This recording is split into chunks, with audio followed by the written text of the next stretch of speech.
在物價高昂的澳大利亞悉尼旅行1天要花多少錢？注意看，這個不知天高地厚的女人叫小林，她已經獨自窮遊旅行了19個國家。為了省錢，她經常住青旅，但是在吃上面從來不委屈自己。我們看看她在澳洲1天怎麼窮遊的。Hello， 大家好，我是小雷，我現在在澳大利亞的悉尼。澳洲的物價這麼高啊，你們好不好奇，在澳洲悉尼旅行1天要花費多少錢呢？咱們今天就用人民幣來感受澳洲物價。首先啊，今天我是吃过早餐的，青旅裡面含早餐，但是這家青旅價格不低，總共的花費是280人民幣1個晚上，開局就暴擊280沒了。這就是青旅早餐，有牛奶、廣購，還有茶葉、咖啡，各種麥片，我就簡單拿了一點，開吃。哇，這個跟城堡一樣的，這個啥？哦，原來是一個教堂，這也太好看了吧！好好看哦。前面中間這個小小的是一個噴泉，一個富商捐贈的飲水機。澳洲對於我來說，一個常年在東南亞玩的人來說，這裡真的充滿了新鮮感。前面這個高高呢是悉尼塔，一共是268米。如果要上去的話，它是要門票的。如果網絡上買的話是29刀。這上面還有一個玻璃栈道，你登上去之後，整個悉尼就盡收你眼底了。當然，這個費用不便宜啊。這悉尼啊，到處都有奇奇怪怪好看的建築，這個教堂也挺好看的。悉尼的街道呢，对於遊客還是挺友好的，有專門走路用的這個步道，不像有些國家，就只有車開的道，沒有人走的道。從這裡呢，就進入了悉尼最繁華的一帶了。這個地方在悉尼是叫做馬丁廣場，圍繞着馬丁廣場這一片區域啊，都比較的繁華。你們看嘛，澳洲人那麼少，哪裡需要這麼高的高樓啊？可見這裡居住密集度之高。在澳洲過街啊，你是需要先按一個按鈕，然後再等。朋友們，終於找到了，這是一家世界排名第1的咖啡。我們來嘗嘗世界第1是什麼味道。Flat white。啊，我 flat white。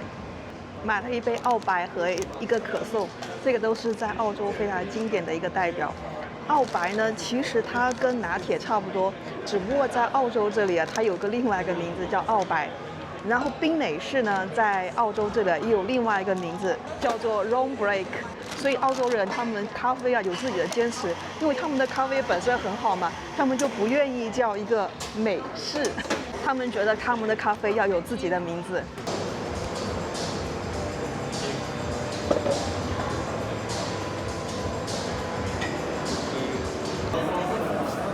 這裡面花費啊11澳元，折合人民幣可能就是50人民幣。說實話，我沒有嘗出世界第1的感覺，咖啡的香味不夠濃郁。但是我非常期待這個可頌，它中間還有黃油，我們來試一下這個味道。那個黃油的味道非常的香濃，然後可頌呢非常的酥脆。上面還撒滿了滿滿的杏仁片。所有的咖啡店都非常任性的，基本上呢這家店啊就下午的3點它就關門了，然後有些店呢4點5點呢也陸陸續續關門了。我建議大家咖啡就不要看排名，隨便走進一家，我估計都非常的香濃好喝。像我第1天來的時候，在機场那個咖啡就非常好喝，然後這個可頌呢大家也可以嘗試。基本上也都在5刀6刀左右。到了這家冰淇淋店，我們來買個冰淇淋吃。Thank you. OK， 我們嘗嘗味道。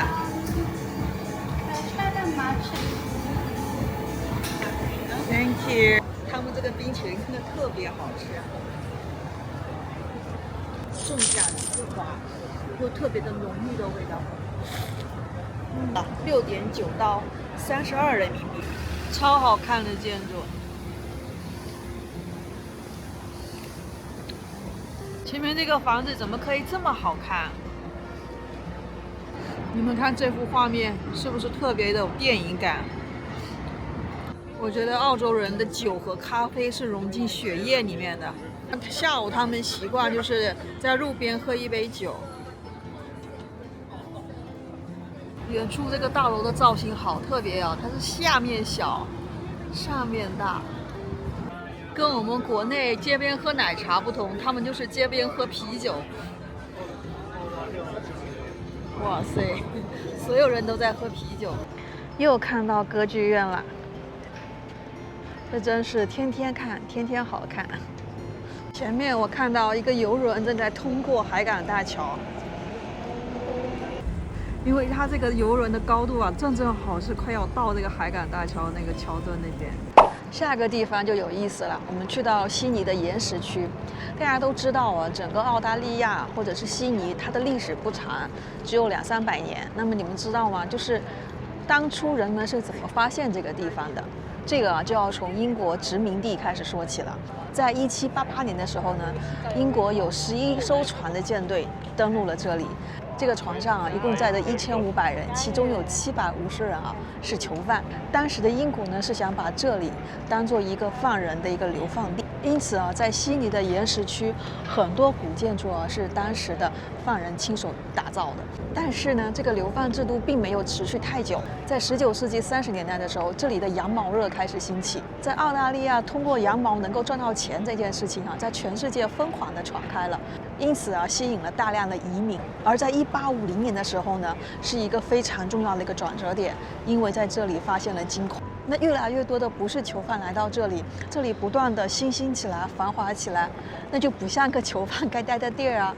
所以啊，最終這個流放制度啊，在1840年的時候終止了。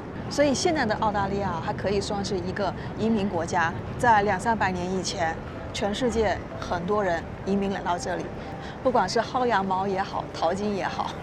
前面這個建築啊，就是整個悉尼乃至澳洲最古老的一座殖民者小屋。說它古老吧，其實它的歷史也不過是200-300年。這幅圖講的是當時英國艦隊登陸後，然後在這邊建造的這個小屋。當時住在這裡的人啊，是英國政府船隻的一個主管，他從1827年到1845年居住在這個小屋裡面。現在裡面已經是空空的，這邊有一個壁爐還在。所以啊，在這個岩石區，大部分建築都是英國殖民時期時候建的，就非常的有英國的風格。這恍惚間，我怎麼感覺跟香港似的？香港曾經也是英國殖民地。從這個台階上來，一瞬間仿佛來到了英國。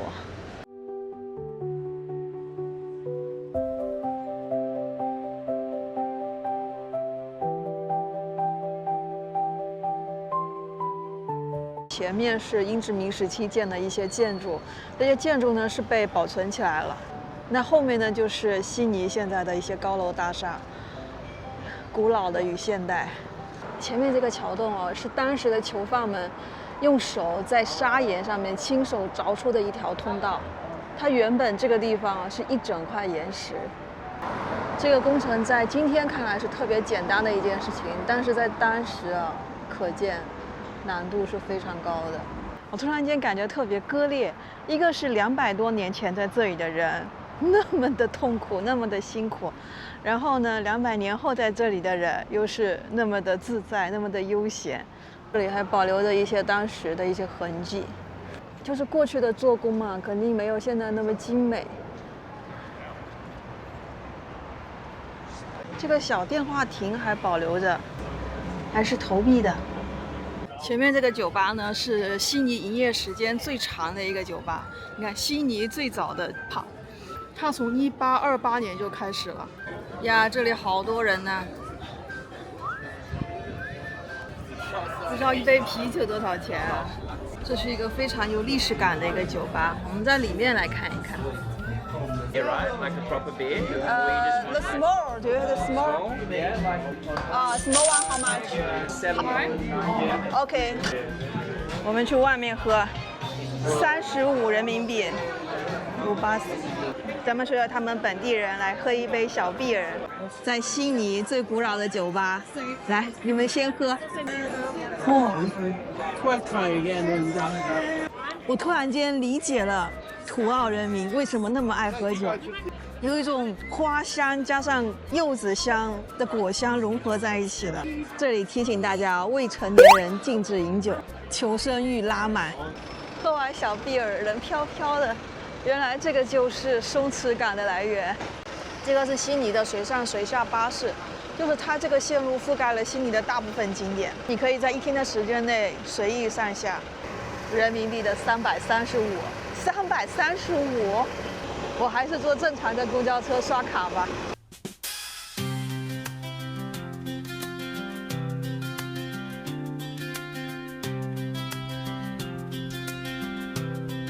这个是南半球最美车站，噔噔噔噔，哎。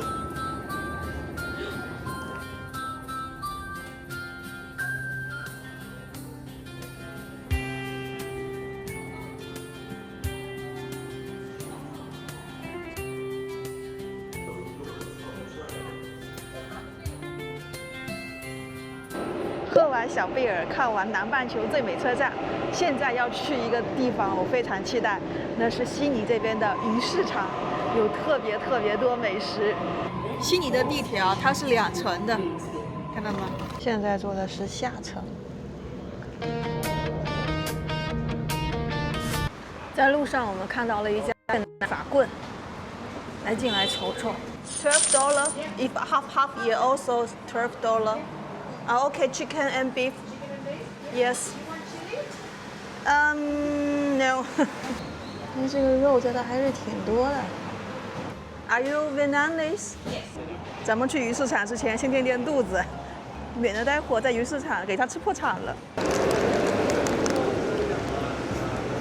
它這個一個是12刀，人民幣的55元。不過有一說一啊，它這個比越南的肉要多很多。我覺得越南法棍在悉尼算是很有性價比的一個食物。到悉尼魚市場了，前面那個就是入口。澳大利亞四面環海，那悉尼呢又是一個海灣，所以呢我們來這邊吃吃海鮮，看一下這邊海鮮是不是比其他地方要便宜。它這個地點就在一個海灣旁邊，然後這有一個戶外的吃的區域，還有裡面都是個市場。可以在市場裡面買完東西到外面來吃，居然還有中文哦！現點現做活海鮮，塔斯馬尼亞龍蝦1891公斤，這個800人民幣1公斤。進來這個市場，我們看到這個生蠔，這個是悉尼很出名的鹽蠔，悉尼鹽蠔，然後它的6個是19刀，12個是36刀。6個的話大概是90人民幣。大家都說悉尼鹽蠔比較好吃，但是我看下悉尼的鹽蠔，它的賣相好像不怎麼好，它比較小個一點。哦，這是新西蘭鰲蝦耶，好大隻哦！這隻鰲蝦好大隻，一個是15刀，一隻蝦15刀。哦，大龍蝦，哦，這個龍蝦，這個品種我之前都還沒有見過。南澳龍蝦189，就是塔斯馬尼亞龍蝦咯。哇塞，好大隻啊！我願稱它為帝王龍蝦。這是比較正常的本地龍蝦，但是也特別大。你們看一下我的手，這個也要159一公斤，728一公斤。不清蟹，哦。太大了，它這個螯跟我的一個拳頭差不多大哦，好大，79刀一公斤，就是361一公斤，那就是180一斤。那其實這個價格也還好啊，畢竟它這麼大。三文魚這一盒是20刀，91人民幣。三文魚的肉質看起來特別的肥美。我跟你們說，澳洲的三文魚是好吃的，非常的肥美。新西蘭鰲蝦15刀，68人民幣。我就怎麼着也要整一隻新西蘭鰲蝦，咱們來嘗個味道。但是啊，我提醒大家啊，如果你們想要買到實惠的海鮮，這個魚市場呢，它的價格会偏高。那在这个魚市場旁邊有另外一家呢，它的價格會比較便宜一些。因為這裡嘛，多多少少是有一點遊客化的，就是它現在已經當做一個景點了。那麼這兒有一些炸魚薯條，這個就特別便宜啊，炸的東西才3刀，有點像中餐哦。這個是煮好的三文魚，10刀，就是45人民幣。一份蝦大概是5隻。15刀，這種芝士奶油龍蝦半隻的是32刀，146人民幣。但是這種啊，一般來講是不太新鮮，我覺得。今天就特想吃新西蘭鰲蝦、三文魚，還有悉尼鹽蠔。中國人在搶着付錢。我之前以為這個魚市場會很大，沒有想到裡面就這麼幾家，還蠻小的。煮好的龍蝦是40刀，煮好的就不知道它新不新鮮。這個刺貝其實挺好吃的，拿去做壽司比較好吃。鰻魚一條是19.5刀，89人民幣。我還發現哦，它這裡面很多店員都是亞洲人面孔，但我不知道是不是中國人。這個便宜，三文魚頭、三文魚骨只要4刀，18一公斤。三文魚頭非常的美味啊，他們不識貨。哇，這個鮑魚好大哦，都快跟這個帝王蟹差不多了。澳洲的海鮮主打個頭大嗎？都好大個，除了鹽蠔比較小。不着急，不着急，我們去隔壁看看。據說隔壁的生蠔只有20多刀。就在這個大的魚市場旁邊，其實有很多這種小的海鮮店。價格賣的會比那個大的魚市場要便宜一點，我們就隨便找一家來看看。啊，這裡的遊客就沒那麼多。哎，我怎麼覺得價格差不多啊？這也是32刀。原來它這個是分等級的，這個是3A，這個是屬於1個 A 的，24.9，這個就小隻了，15.9人民幣的72。Which is better? I think 6 enough。來6個悉尼鹽蠔。OK， 12刀。新西蘭的三文魚134.99刀1公斤，要了100克。24 Yes， 24 OK。Yes， 這邊也有比較便宜的三文魚，這個品種就特別便宜，才45刀1公斤。它便宜的和貴的價格差距好大，這個才206。1公斤，這個龍蝦是130刀1公斤，也接近600人民幣1公斤。總體上來看，旁邊這個魚市場會便宜那麼一丟丟，但是沒有便宜很多。Wasabi and sauce, yes. We got them, but we charge 20 cents each, is that right? Uh-huh. How many you need? This is the salt and this is the wasabi. Yes. One each enough? One. Okay. 哈哈。咱們淺嘗一下，價格也不會特別高，還是可以接受的哈。這個小海鮮市場，它的鰲蝦有點看起來不太新鮮，我就沒買了。我們來要一杯咖啡吧。OK， 咖啡4刀就是不到20人民幣。但是為什麼那麼多海鷗啊？聽說這些海鷗都會搶人的食物。那你咋吃這麼肥呢？啊？是不是偷吃人類的食物，跟人類搶？這3隻海賊虎視眈眈地看着。Japanese or Korea? Korean. OK. Vlog, travel vlog. Enjoy. Thank you. 這裡的海賊真多啊！我要找一個沒有海賊的。我們就坐在裡面這一排。對，已經有一隻在虎視眈眈地看着我的東西了，別讓它給叼走了。它應該比較喜歡吃這種生的魚，三文魚。這海鷗太多了。蛋蛋今天買了2樣東西，一個是三文魚，這個是海鮮市場裡面我挑的最貴的一種。這個是悉尼鹽蠔6個，擠一點檸檬汁。不會忘記粉絲們，粉絲先吃，不要讓鳥給叼走了。竟然一點腥味都沒有，非常的絲滑奶油，来，你们看一下这个紋理。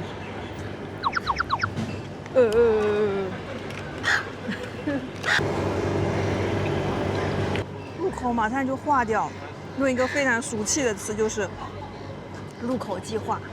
这个悉尼盐好，它知道后味，后面有一股回甘、回甜，还带一种奶味，特别好吃。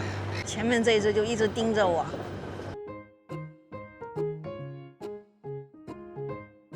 只要我的盒子一打開，它就飛過來。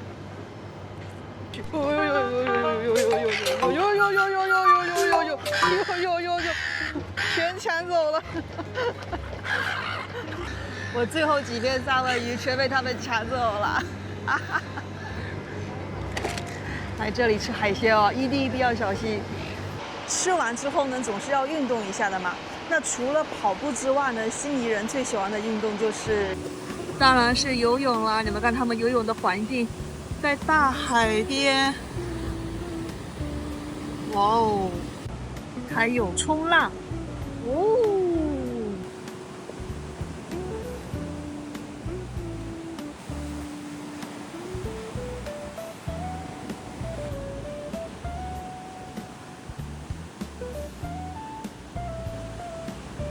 我現在所在的位置就是悉尼的邦迪海灘。這一邊海邊有一個游泳池，另外一邊有好多人在這裡衝浪。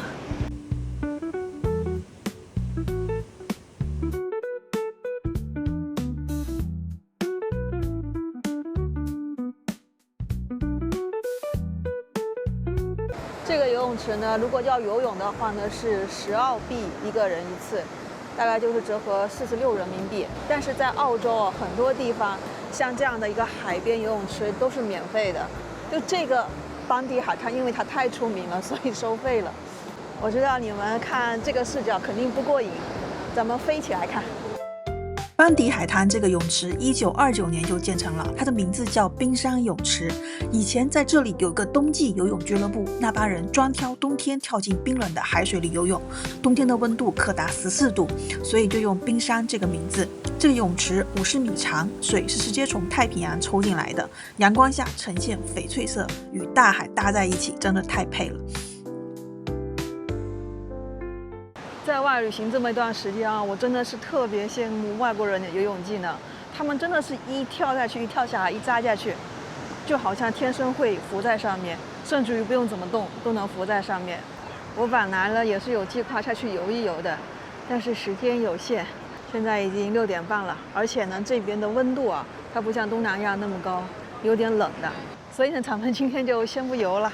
來感受感受他們這個氛圍就好了。海灘沿路的各種設施給你標出來了。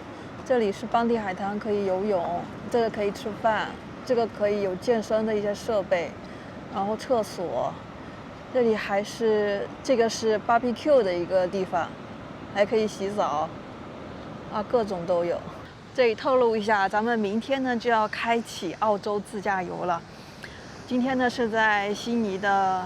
可能是最後一天吧，因為明天呢就是取車開始自駕。澳洲人啊，真的是把運動跟戶外融入他們血液當中。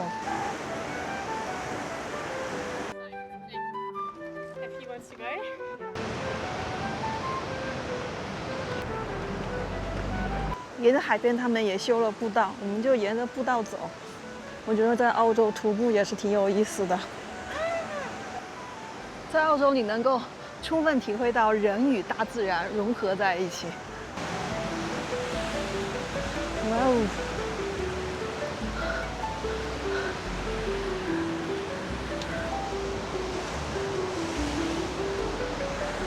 如果把這些海鮮都帶走的話，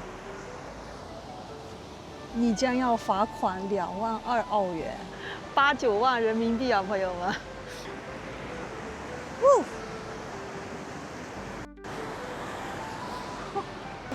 感受大海，太舒服了。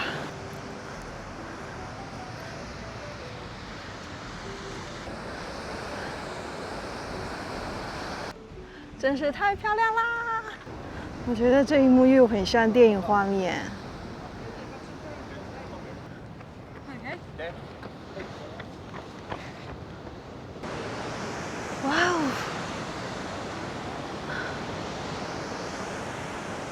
現在因為這邊背光嘛，有一層薄薄的霧氣，更美了。澳大利亞確實是好山好水，暫時也不無聊。因為現在目前對我來說，一切都充滿了新鮮感，很多都是之前没有過的風景跟體驗。中間還有幾個人在衝浪，在這裡工作嗎？把車子往這邊一停，下面就是一個公園。這裡啊，每一個亭子下面都可以有做飯的地方。刚才我看见他們在燒烤，咱們下去看看。而且呢，他們這些所有的設施都是免費的，這你受得了？我們看一下，這個就是澳大利亞公用的一個 barbecue 的爐子。我就喜歡這種隨處可以大小露營的地方。咱們國內怎麼不這樣呢？多搞幾個地方，不要到處都不能露營。然後在公園裡面，一旦把凳子、桌子擺起來，就有保安過來了。現在我們走到另外一處海灘了，這個叫岩石海灘。遠處那邊有個岩石游泳池，這些東西全都是免費的，衛生間、淋浴間也都有。這設施真好啊！難怪這裡是自駕遊的天堂呢。哇，這太鬆弛了！你們看這裡啊，好幾塊岩石組成了一個，把它圈起來，圈成了一個游泳池。在外面浪很大，但在岩石裡面啊，就是沒什麼浪。這個水也是特別的清澈，可以見底的那一種。這個就是邦迪海灘過來的另外一個海邊游泳池，這個游泳池是免費的。這個游泳池嘛，沒有邦迪那麼大。所以它是免費的，而且呢，它這個游泳池所用的外面這個框啊，全是岩石，就是就地在岩石上面凿出了一個游泳池出來。這個泳池還是一個無邊游泳池，真的是，這個水真的是好清澈哦。如果你們來悉尼啊，想去小众的免費的海邊游泳池啊，這裡是個非常不錯的地方，而且這邊還有很多燒烤區。那麼澳洲人真的好喜歡戶外，好喜歡運動，不管是跑步也好，游泳也好，衝浪也好。好了，今天的視頻呢就在這美麗的海邊結束啦。總結一下今天的開銷，加上住宿的話，總共的花費是人民幣的660。當然了，我住的是青旅，比較便宜。你們覺得這個花銷高嗎？我感覺啊，這個澳洲的花銷跟我在日本的花銷基本上差不多。吃飯的話，簡單的吃一餐也得60、70、70、80。如果吃高級一點呢，就是200-300往上了。如果當然自己做飯呢，就會便宜一點，一頓飯呢可能在人民幣的20-30左右。其實我拍這個旅行消費的視頻，最主要的是就是很多人聽說澳洲物價高就不敢來了。其實我覺得不妨給自己留一定的預算，然後在這個預算範圍之內，開開心心的、輕輕鬆鬆的玩。我預算啊，就是在澳洲一天大概是500人民幣，因為今天啊吃外食比較多，所以消費比較高。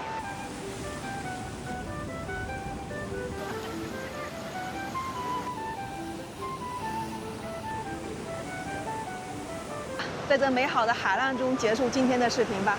我正在環球旅行第19國澳大利亞，歡迎你持續觀看我的環球旅行紀錄片。下個視頻帶你們自駕澳洲，下個視頻見了，拜拜。朋友們，回來的路上，你們猜我發現了啥？這裡有一個救助站，就是它這裡提供一些免費的食物、咖啡、茶，然後呢，這裡有提供一些免費的洗衣服務。我剛才問了一下，就挺感嘆的，他們這邊是為了去宣揚一種互相幫助的一種精神，陸陸續續都有好多人過來領哦。在澳大利亞人工如此值錢的地方，他們會做一些免費的一些活動。我就要了一杯咖啡，因為啊，我覺得還是把食物留給更需要的人，我就不湊熱鬧了。